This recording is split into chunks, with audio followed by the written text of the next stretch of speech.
Hello बच्चों, नमस्कार। मैं विराम फिजिक्स की क्लास 11th में आप लोगों को हृदय की गहराइयों स्वागत करते हुए आज सर्कुलर मोशन में लेक्चर नंबर 8 में चर्चा करूंगा। क्रमवार बहुत इंपॉर्टेंट टॉपिक है। साइकिल सवार अपनी साइकिल को मोड़ते समय अपने शरीर को साइकिल सहित केंद्र की ओर क्यों झुक जाता है? A bicycle rider leaned inward while taking turn on road। बहुत ही इंपॉर्टेंट टॉपिक है। बहुत अधिक बच्चों ने हमसे प्रश्न किया, सर एक इसका जो गणितीय व्यंजक मैथमेटिकल डेरिवेशन क्या है, सर इसको स्पष्ट रूप से एक्सप्लेन कीजिए। आइए हम स्पष्ट रूप से एक्सप्लेन करते हैं। प्यारे बच्चों, पहली लाइन आप लिखेंगे, समझेंगे।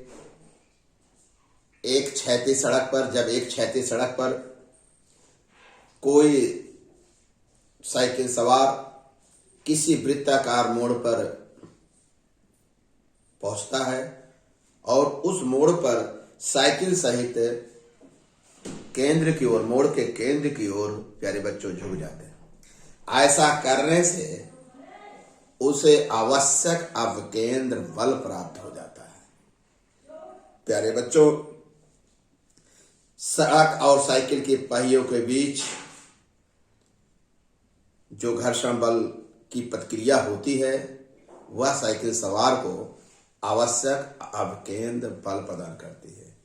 या यह कह दीजिए, यह आवश्यक बल साइकिल के पहिए और सड़क के बीच लगने वाले घर्षण बल की प्रतिक्रिया से प्राप्त होती है, प्रतिक्रिया बल से प्राप्त होती है। ओके बेटा, यह फिगर बना लीजिएगा। इस फिगर में हम यह शो किए हैं, एक साइकिल सवार बहुत ही सुंदर ढंग से बनाने का प्रयास किए हैं। ये टर्निंग पर यह पहले वो ऐसे था, ऐसे पकड़ा था, ऊर्ध्व से वर्टिकल से थीटा कोण पर झुक जाता है। इसका मतलब यह झुका है, तो इसका माने पथ यही सर्किल हुई, वृत्त माने वृत्तीय पथ हुई, कर्व है जिसका केंद्र इधर होगा। अगर बेटा इसका मतलब साइकिल और इसका एक कांटेक्ट है, इसके बीच जो अब केंद्र बल प्राप्त हो रहा है पहिए और सड़क के बीच घर्षण बल से, अगर ये झुकता जाता साइकिल की जो पहिए इधर फिसलती, जो घर्षण बल की दिशा होगी बेटा इधर होगी। क्लियर? प्यारे बच्चों, आगे हम ये बताना चाहते हैं, चित्र बना लिए, नीचे लिखिएगा। मान लिया साइकिल सहित व्यक्ति का द्रव्यमान नियम है।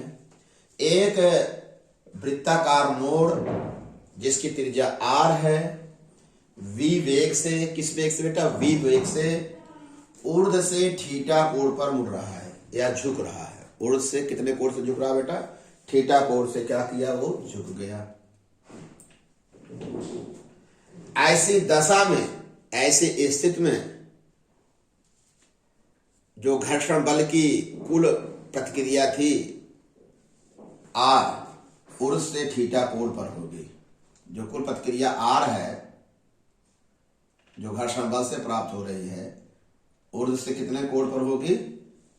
कितने कोण पर होगी? थीटा। ऐसे स्थिति में बेटा इसी फिगर को हम यहां बनाने का प्रयास किए हैं ताकि इसको कंपोनेंट में दिखा दे। यह इसका सीट है जहां उसका समस्त क्या काम कर रहा है? गुरुत्व बल काम कर रहा है mg। तो सेंटर माने यहां पर इसका कुल भार mg नीचे की था।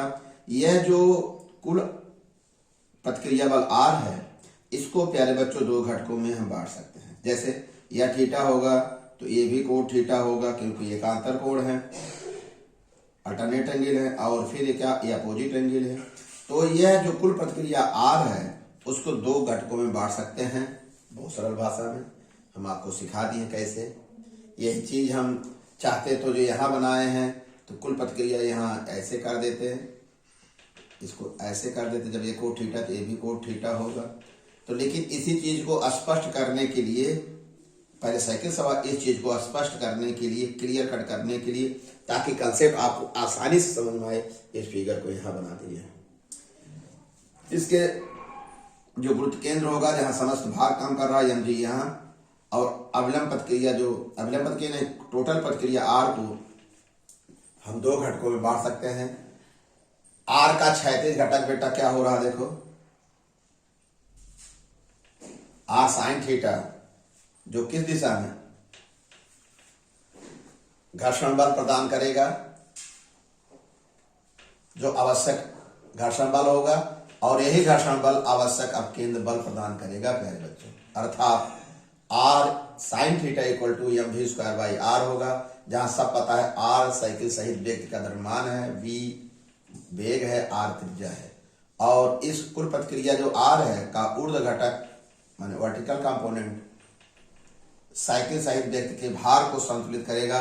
ये r cos theta equal to m g. बहुत ही सरल भाषा में एकदम क्लियर कट हो रहा है, किसी बच्चे को प्रॉब्लम नहीं हो रही होगी।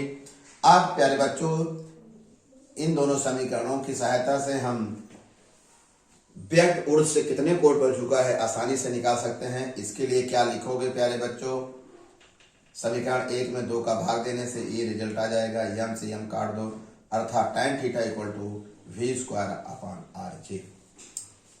प्यारे बच्चों, अगर आर और वी मालूम हो तो कितना झुकाव कोण मालूम कर सकते हो।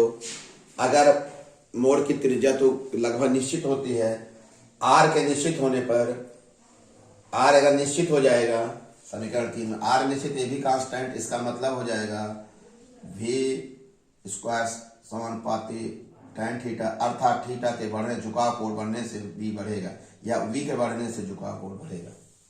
क्यों ऐसा हम क्यों कांस्टेंट मान लिए, आप समझते हो, अच्छी तरह समझते, जब कोई मोड़ होता है उसकी त्रिज्या का मेजरमेंट कर सकते हैं। तो अगर त्रिज्या को कांस्टेंट आप मान लिए तो ये कंडीशन बनेगी, इसका मतलब है अगर मोड़ पर वेग अधिक होगा तो झुकाव कोण अधिक होगा, झुकाव कोण अधिक होगा तो ये धीरे धीरे क्या हो जाएगा, झुकता चला जाएगा।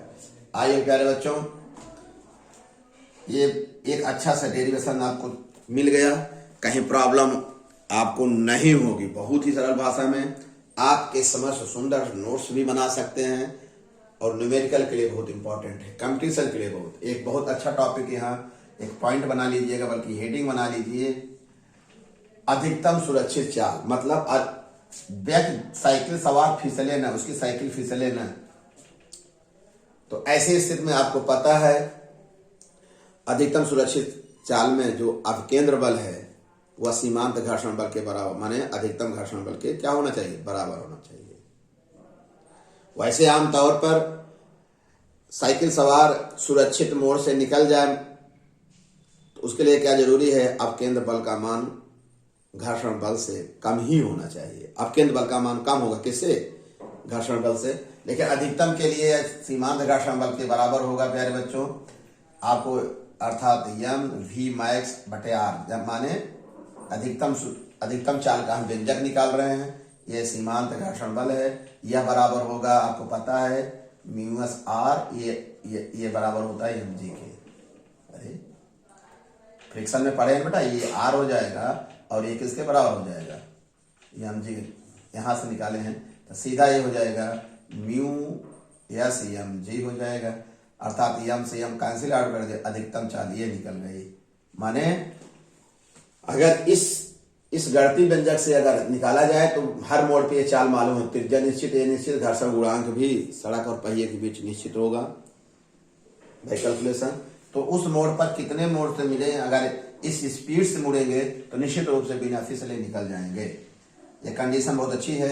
यदि जो व्यक्ति की साइकिल सवार की चाल इससे अधिक हो तो निश्चित रूप से वो क्या हो जाएगा, फिसल जाएगा। एक पॉइंट बना लीजिए प्यारे बच्चों, बिना फिसले साइकिल सवार के लिए जरूरी है अपकेंद्र बल का मान सीमांत घर्षण बल से क्या होना चाहिए, कम ही होना चाहिए या बराबर होना चाहिए।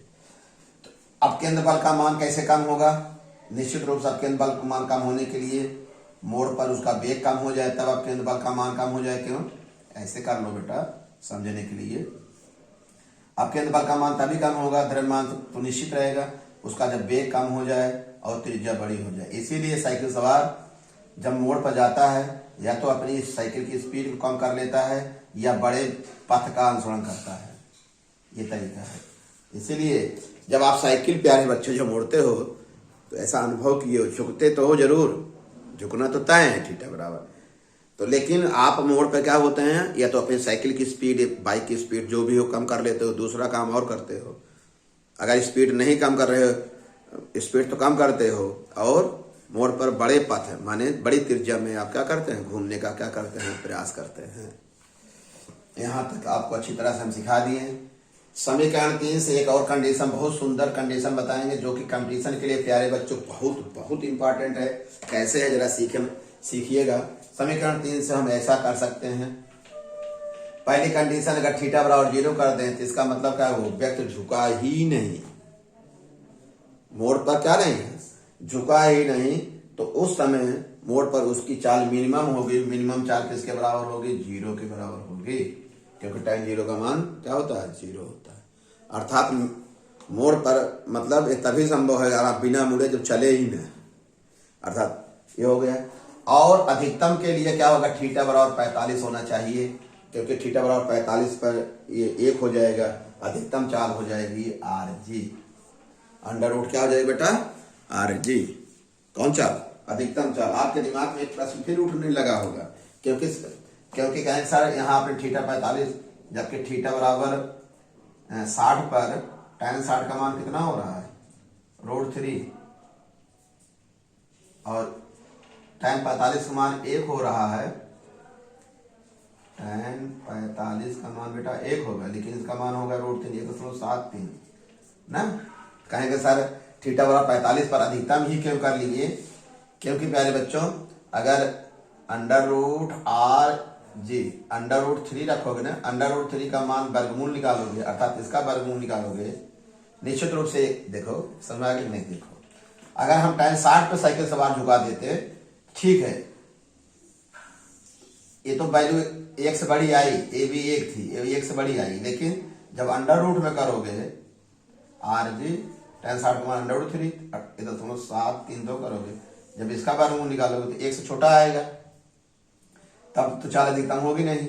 और यहाँ देखिए tan 45 चूंकि 1 हो रहा है, 1 का वर्गमूल 1 ही होता है, इसलिए थीटा बराबर 45 पर साइकिल सवार की मोड़ पर साइकिल सवार की चाल अधिकतम होगी। इसलिए देखते नहीं, जो लड़के बाइक बढ़िया चला लेते हैं, सड़क से अगर 45 अंश में झुकते हैं तो उनकी स्पीड क्या होगी, ज्यादा होती, अर्थात स्पीड उनकी ज्यादा रहेगी तो भी मुड़ जाए, कितने कोण पर, थीटा बराबर 45 पर। और थीटा बराबर 45 पर आप लोग, मेरा निवेदन है इसका प्रयास मत करना, क्योंकि बड़े प्रैक्टिस के बाद लोगों के अंदर आता, आप कभी नहीं करेंगे, ये मेरा आदेश है आप लोगों के लिए, अर्थात गिर जाओगे, हाथ पैर टूट जाएगा। तो आप वास्तव में थीटा बराबर 45 पर मैक्सिमम होगा। देखते नहीं, कभी कभी आप लोग देखे होंगे टीवी में, जब बाइक राइडर जो चलाता है तो एकदम 45 में झुका लेता है, क्योंकि बाइक प्रैक्टिस है, माने सालों सालों प्रैक्टिस की, तब वो प्रैक्टिस आया है। आप सिर्फ गढ़ती व्यंजक से इसका प्रैक्टिस मत करिए प्यारे बच्चों। क्लियर कट हो गया, बहुत ही छोटी छोटी बातों को बड़े टेक्निकल ढंग से बताए हैं, स्पष्ट किए हैं। क्यों थीटा बराबर 45 मैक्सिमम और 60 में क्यों नहीं हो रहा, क्योंकि tan 60 का मान 45 से भी ज्यादा होता है, लेकिन चूंकि मामला अंडर रूट में आ जाएगा इसलिए 1 से कम आ जाए। थीटा बराबर 45 क्लियर कर दिए सब कुछ, इसका मैथमेटिकल बता दिए और टेक्निकल ढंग से बता दिए। आप इस चैनल के अलावा और किसी चैनल को मत टच करिएगा, क्योंकि सबसे अच्छा चैनल है। ओके बेटा, धन्यवाद।